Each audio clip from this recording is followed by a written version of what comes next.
Hello sa inyo mga ka-planters, hello mga Marikenyo. Ang Balay Lamok tree or Salimbubog tree is a Philippines native tree.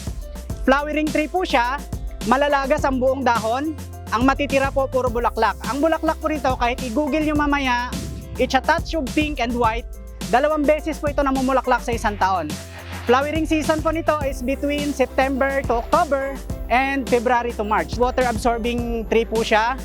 Philippine native tree, gusto po siya ng mga bubuyog, paro-paro, mga local birds. Edible to birds ang mga bunga nito.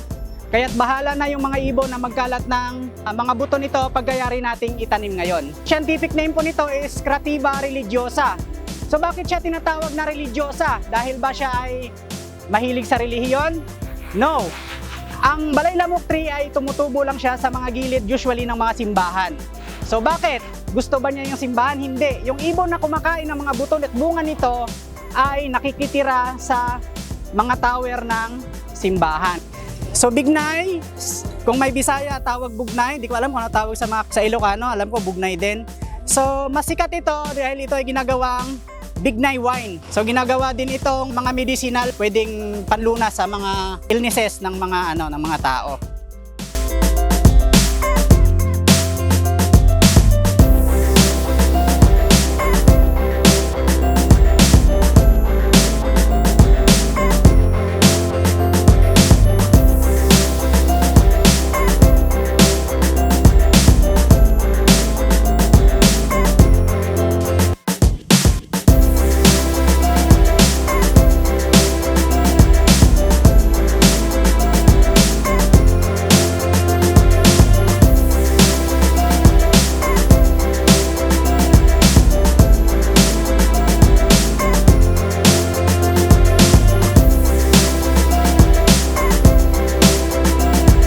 Maraming salamat sa kanilang napakagandang proyekto dito sa aming barangay, sa Barangay Malanday, na kung saan nagdaos tayo ngayon ng tree planting dito sa kahabaan ng Road Dike, along Purok 7 ng Barangay Malanday. Maraming salamat din kay siyempre sa aming Ate Ces Reyes, na kung saan siya yung kausap ng Paramount sa pagtatanim ng tree planting dito sa aming barangay. Maraming salamat po.